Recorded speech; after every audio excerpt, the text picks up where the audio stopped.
kembali di mata pelajaran fikih bab yang kedua, bab faraid atau pembagian harta warisan. Nah, sebelum kita mulai untuk pembelajaran hari ini, kita membaca basmalah dulu bersama. Bismillahirrahmanirrahim. Dan bagaimana kabarnya anak-anak semuanya? Kita doakan semoga semua dalam kondisi sehat walafiat rumah. Amin. Nah, sebelum mengikuti pembelajaran ini, jangan lupa untuk presensi terlebih dahulu. Karena dengan kalian mengisi presensi itu adalah sebagai bukti kehadiran kalian di pembelajaran daring ini.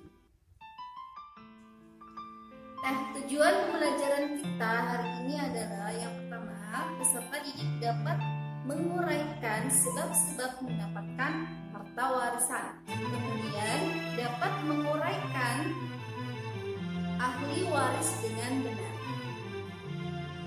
Pembagian harta warisan itu termasuk dalam masalah yang sangat krusial, apalagi pada zaman sekarang ini. Ya, ada kasus yang karena pembagian harta warisan yang tidak adil, misalkan itu ada yang bahkan saling bunuh, ada yang saling melukai. Nah, agar tidak terjadi hal-hal tersebut, maka kita perlu tahu bagaimanakah ilmu dari pembagian harta warisan yang benar itu seperti apa, menurut Islam itu seperti apa. Nah, ada yang tahu? Ada yang sudah pernah baca? Nah, siapa sajakah yang berhak menjadi ahli warisnya? Yuk, kita simak bersama untuk materi berikut ini. Nah, sebelum kita masuk ke sebab-sebab mendapatkan harta warisan, kita bahas dulu untuk hak yang bersangkutan dengan harta warisan. Nah, jadi yang pertama itu adalah zakat, ya, menunaikan zakat si mayat. Kemudian biaya untuk mengurus jenazah, kemudian hutang si mayat, kemudian wasiat. Setelah itu barulah pembagian harta warisan. Nah, kemudian sebab-sebab mendapatkan harta warisan. Sebab yang pertama itu adalah karena kekeluargaan. Kita adalah keluarganya. Kemudian yang kedua adalah karena perkawinan, entah itu sebagai suami atau sebagai istri. Nah, kemudian yang ketiga adalah memerdekakan budak. Dan yang terakhir adalah karena hubungan Islam. Nah, karena hubungan Islam ini yang dimaksud adalah jika orang yang meninggal dunia itu tidak mempunyai ahli waris tertentu, maka harta peninggalannya diserahkan ke Baitul Mal untuk umat Islam untuk digunakan oleh umat Islam. Kemudian yang selanjutnya adalah sebab-sebab tidak mendapatkan harta warisan. Yang pertama adalah karena seorang hamba sahaya. Kemudian yang kedua adalah karena murtad. Dan yang ketiga adalah non-muslim. Nah, untuk bahasan selanjutnya yakni tentang ahli waris. Kita bahas dulu dari pihak laki-laki. Jadi ahli waris yang pertama itu adalah anak laki-laki. Kemudian cucu laki-laki dari anak laki-laki terus sampai ke bawah, kemudian bapak, kakek dari bapak, kemudian terus sampai ke atas, saudara laki-laki seibu bapak, saudara laki-laki sebapak saja, saudara laki-laki seibu saja, kemudian anak laki-laki dari saudara laki-laki yang seibu bapak, kemudian anak laki-laki dari saudara laki-laki yang sebapak saja, kemudian paman dari pihak bapak yang seibu bapak. Yang nomor 11, saudara laki-laki bapak yang sebapak saja. Kemudian anak laki-laki dari paman yang sebapak saja, anak laki-laki dari paman yang sebapak saja. Yang ke-14 adalah suami, dan yang terakhir adalah laki-laki yang memerdekakan si mayat. Nah, jika 15 orang tersebut ada semua, maka yang berhak mendapatkan harta warisan hanya 3 orang saja, yakni bapak, anak laki-laki, dan suami.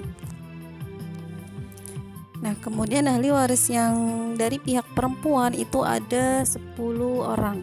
Yang pertama itu adalah anak perempuan, kemudian anak perempuan dari anak laki-laki dan seterusnya sampai ke bawah, kemudian ibu dari bapak, ibu dari ibu terus ke atas, pihak ibu sebelum berselang laki-laki, kemudian saudara perempuan seibu bapak, kemudian saudara perempuan sebapak saja, kemudian saudara perempuan seibu saja, istri, kemudian yang terakhir adalah perempuan yang memerdekakan si mayat.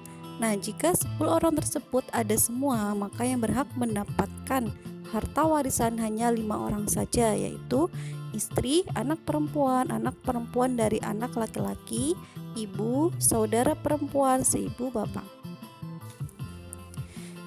Nah, kemudian jika pembagian harta warisan sudah selesai, kok ternyata masih ada sisa harta, itu ada beberapa orang yang bisa menghabiskan semua harta atau semua sisa tersebut ya. Yang pertama adalah dari pihak laki-laki, yaitu anak laki-laki, kemudian anak laki-laki dari anak laki-laki, kemudian bapak, kakek dari bapak, saudara laki-laki seibu bapak, kemudian saudara laki-laki sebapak saja, kemudian anak laki-laki dari saudara laki-laki yang seibu bapak, kemudian anak laki-laki dari saudara laki-laki yang sebapak saja, kemudian paman dari pihak yang seibu bapak, kemudian anak laki-laki dari paman pihak bapak, dan yang terakhir adalah orang yang memperdekakan si mayat.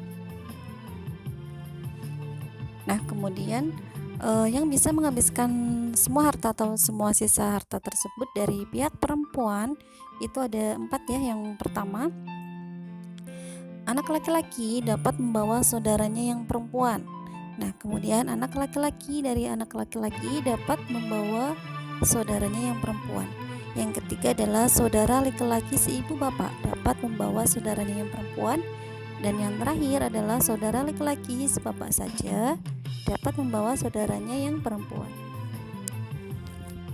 Nah, sebagai contohnya, yang poin yang pertama ya, anak laki-laki dapat membawa saudaranya yang perempuan.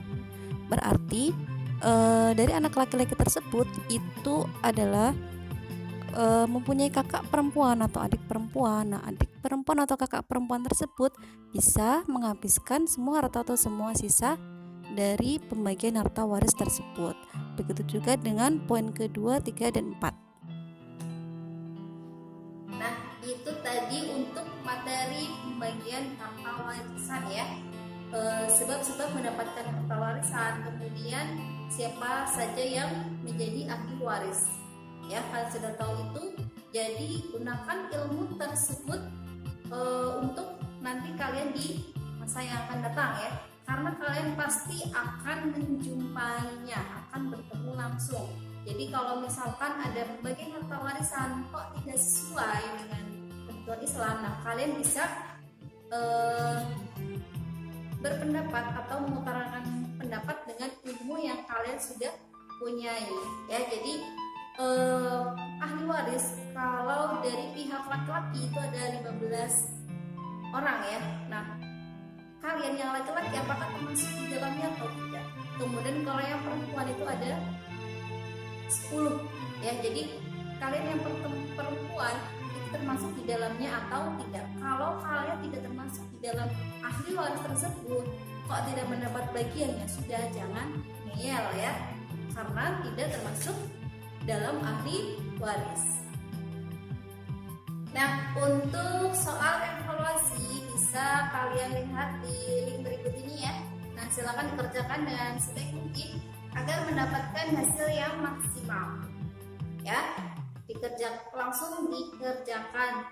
Tidak usah menunda-nunda untuk mengerjakannya nanti. Jadi nanti malah jadi numpuk, kalian jadi malas. Ya, itu saja yang dapat bisa saya sampaikan untuk pertemuan hari ini. Silakan nanti dibaca-baca lagi materinya ya.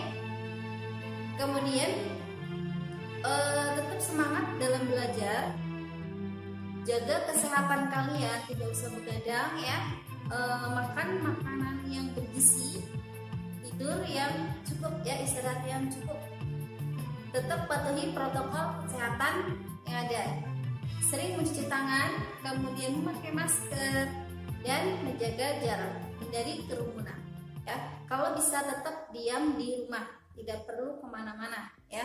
Kalau misalkan harus kemana-mana, harus pergi dari luar rumah, jangan lupa untuk selalu membawa hand sanitizer di saku kalian ya. Sekian dari saya, terima kasih untuk waktunya, mohon bila ada salah kata.